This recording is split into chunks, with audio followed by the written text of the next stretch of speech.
Notre série à présent, comme chaque soir de cette semaine dans ce journal, sur la bande dessinée en Bretagne, avant l'ouverture du festival Quai des Bulles, à Saint-Malo ce week-end.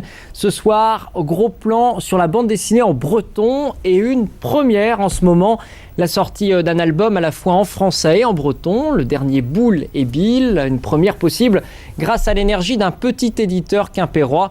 Nevokedim got ospel vilen boulek a bilek e brezonek o labour be kasedaben gant startigenar vetonet à Bolontesvod anti Dargo.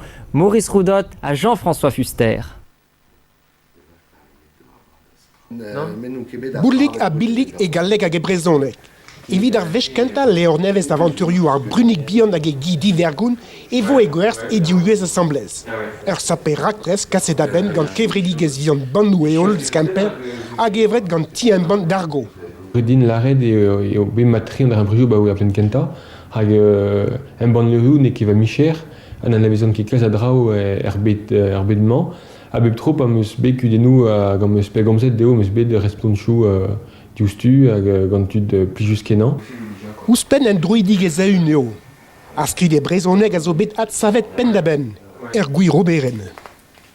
Diez an makao matresen e ten blaz ar galek divar an droidigez. Klaske de laket an desten, vel pa vef e be skrivet e brezonek va reon. Setu bep kouich ven e trei, me ve e chonjel daoust apenonz el arfen me an trause. 1500 skoueren e vo e gwerz e pen kenta mis du. Ur raktres stres adennou beo a zoie var ar stern. I morzo gant boulig a bilik an kose al brezonek.